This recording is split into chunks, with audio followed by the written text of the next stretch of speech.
This week, is Detroit really the new title town? Jets infighting, and including Broadway Joe, bringing my Week 5 picks and my 4th and goal where I go after the good old gunslinger himself, Brett Favre. Good morning on the West Coast, good afternoon on the East Coast, and right here in the heart of the Midwest, I am the Trubl Zone, and this is the Red Zone.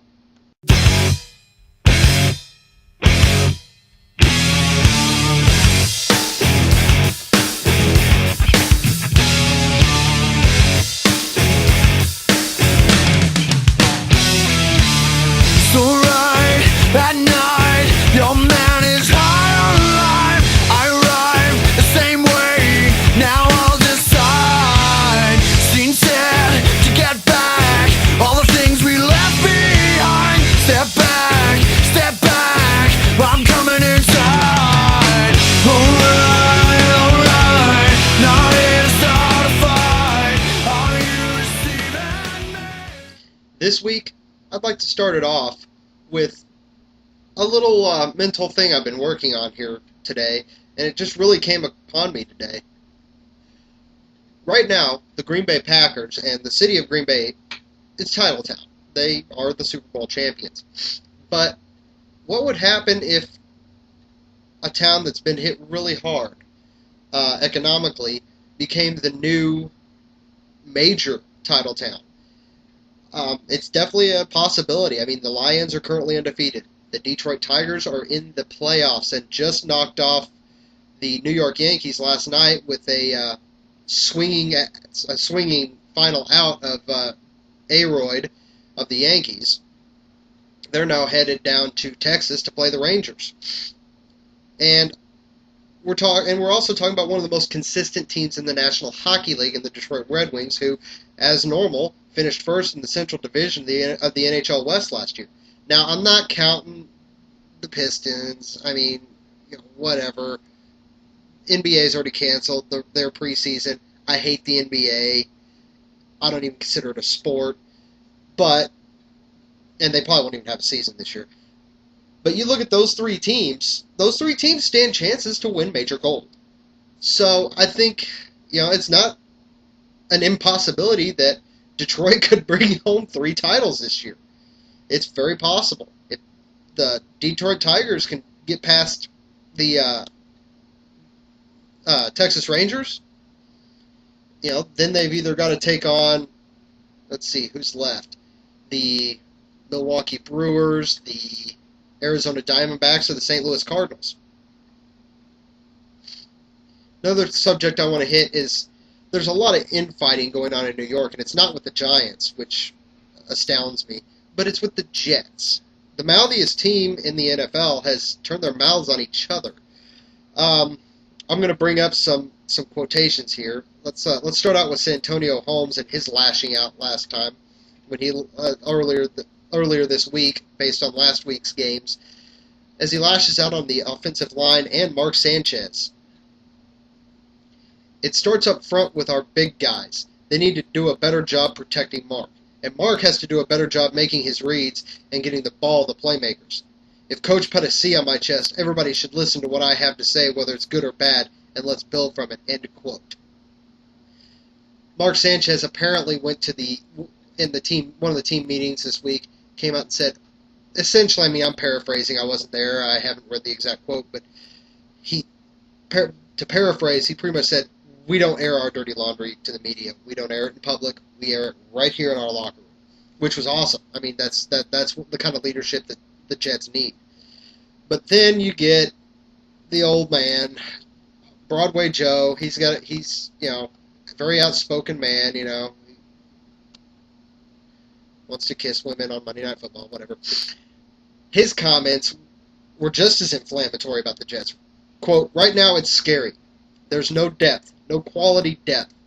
Putting Ducasey in the game and moving Slauson over in the game was a real reach, man.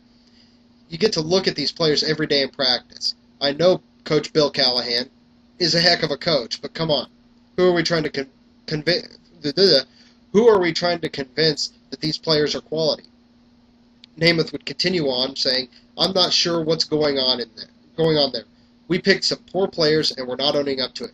That's what it amounts to. You've got guys on the roster who have been picked, and you keep trying to say, okay, they're going to work out. Well, guess what? We tried that with Vernon Gholston, and it didn't work out. After being mentioned by Broadway Joe, Matt Slauson responded with a very direct and to-the-point response. We don't care one bit what Joe Namath has to say. He means nothing to us. Joe Namath isn't even part of the organization. And he's constantly going with the we this, we that, we didn't do this, we didn't do that. Joe, you played for the Jets. We all know this. You were an amazing quarterback for the Jets. You're not part of the organization anymore. There is no we. There is they. You really don't have a say anymore. So you need to kind of get over that. All in all, I think that all this infighting is really going to damage the Jets. I mean, of course, how is it going to damage them anymore? I mean, they're not good. The Jets do not look good at all right now. Them and Philly are probably the two biggest disappointments so far in this NFL season. Now on to my Week 4 picks. I'm starting off my picks right off the bat with an upset pick. I'm going with the Carolina Panthers over the New Orleans Saints. A lot of people are thinking I'm crazy about that, but here's the thing. The Panthers have been improving. The only issue is Cam Newton is not good in the red zone yet. Give him time, and I think he may make some really big plays against the Saints. My next game, really it could go either way. They're both horrible teams. Neither one of them have a quarterback, and I'm taking the Kansas City Chiefs over the Indianapolis Colts.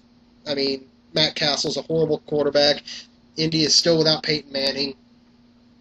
It's just not going to be a good game, I really don't think. Of course, I said the same thing last week about Kansas City, Minnesota, and Kansas City just came out like lions in the second half. Of course, that was after Todd Haley decided that he was going to crawl up one side of Matt Castle and down the other, which is probably what he should have been doing since the first day of practice. Taking the Giants over the Sea Chickens. The Giants aren't great, but, man, Seattle's just horrible. Taking Jacksonville over Cincy. Cincinnati's coming off a big win over Buffalo last week, but Jacksonville's due. I really think Jacksonville is due. I'm taking the Titans over Pittsburgh. Pittsburgh's not impressing me at all this year. They really are not. They do not look like the same Steelers we saw last year. Their timing is off. Big Ben is not making passes that he really should. It does not look like the Pittsburgh Steelers of last year. And even, I've talked to friends of mine who are Baltimore Raven fans after, the first game of the season, and even they said that didn't even look like Pittsburgh. It looked like a high school team that the Ravens whooped up on. I'm taking the Texans over the Raiders. That's a hard pick for me because I think, really, they're both really good teams. I think possibly Al Davis must be in a coma and somebody else is running the Oakland franchise because I really don't see how Al Davis, in his senility, can put together a Raider team this decent. I'm taking the Desert Rats over the Vikings. Last week, Minnesota and Kansas City some teams have games to prove who's better. Kansas City and Minnesota last week was a competition between two teams to decide who really could suck less. Well, Kansas City sucked less. Vikings are still winless, and that week 5 they're going to go 0. It's done. The Desert Rats are going to stop them. Another interesting pick, I'm taking Frisco over Tampa Bay. Tampa Bay is a very powerful team, but Frisco's on a roll. I am astounded by them. I mean, this is a team that I picked to go 0-16 at the beginning of the season, and they've just come out and slapped me in the face and said, you know what, Zone? Screw you. We're going to prove you wrong. And I love it. With all the infighting, I'm taking the Pats over the Jets, and I think it's probably going to be a blowout. I think there's going to be constant bickering. I think that the Jets are just a mess. They really are. They're just a total and complete mess. The Broncos, another total and complete mess. I'm taking the Chargers over them, and I think it's just going to be a stomping. I don't think it's going to be anywhere near as close as San Diego and Kansas City was. I think that the Chargers are just going to come in, put the powder on their hands, pimp slap the Broncos down, and then walk away. I think that's all there is to it. I'm only doing one lock this week, and that's the Green Bay Packers over the Atlanta Falcons. The Falcons are just probably, I said the Jets and Philly were huge disappointments. You can add Atlanta to that list, too. Atlanta is not impressing me whatsoever. I mean, hello, you lost your first game in Chicago. And then last week, I'm not even going to talk about your game with Seattle. I'm not an Atlanta fan, and I was embarrassed. And I mentioned them right off the bat in this broadcast. I'm taking the Detroit Lions, the undefeated Detroit Lions, over the Chicago Bears. That's on Monday Night Football. And I'm going to take, since it is on Monday Night Football, I am taking Detroit by 3. I'm going to take them by 3. I think Chicago's going to come out, but I think that this is going to be a close game. I think it's going to be a field goal game. This week's 4th and goal. Every sport has certain people that you wish would go away and never do. Baseball has Jose Canseco. Professional wrestling has 2 of them, Hulk Hogan and Ric Flair, who are 8 days older than God and still refuse to go away. Well, the NFL's not above that. They've got Brett Favre. Brett Favre tossed out some pretty, subtle bitch slaps, as much as I hate to use that kind of language on the air, subtle bitch slaps to Aaron Rodgers that are unwarranted and honestly just really show how much of a pathetic excuse for a man Brett Favre really is. Quote, I'm going to be honest, I was not surprised. The biggest surprise to me would be that he didn't do it sooner. Give me a break. Quote, he's very bright, and he got a chance to watch and see successful teams do it right. And so he just kind of fell into a good situation. On top of that, he's a good player. I don't think there is any pressure on him now. The talent around him is even better than when I was there. Okay, so Aaron Rodgers is a better quarterback than Brett Favre. We all know this. People can debate it as much as they want, but it's a fact. And Brett Favre is going to say, oh, well, it's only because he's got better talent around him. Brett, he's pathetic. He went on to say, Aaron had a chance, even though the last couple years it seemed like he's almost a rookie. He's been around a while. And I'd like to think that he watched, he learned, and then when he got a chance to play, he brought in his ability. I'd like to highlight a couple comments that Brett Favre made in this. And so he just kind of fell into a good situation.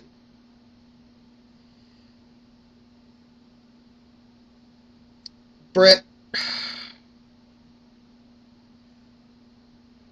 you left the Packers and went to the Jets. You sucked there. Then you spent 2 years in Minnesota. 1, you made the playoffs and then blew it. The second year, you were the laughing stock of the entire National Football League. Brett, from all of us here in the zone to you, go back to the Gunslinger Ranch, as Jim Rome would say, and shut up. I would honestly rather listen to Tony Romo bitch, moan, complain, and cry. Or Phillip Rivers complain about the fact that I'm throwing them, but they're not catching them. Or actually, here, even better, I would like to listen to the hoodie recite Shakespeare, then listen to your bullshit. That's right, folks. You got a bitch slap and a bullshit out of me in the same episode. Doesn't happen very often, but I am so sick to death of Brett Favre and his media whore garbage that I could vomit. Brett, go away.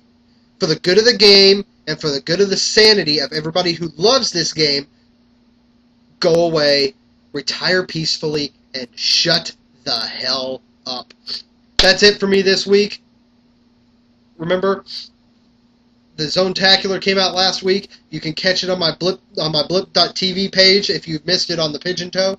I am the Trubl Zone. My shout-outs this week, of course, to Team Money, who appeared with me on the Zone-tacular this week.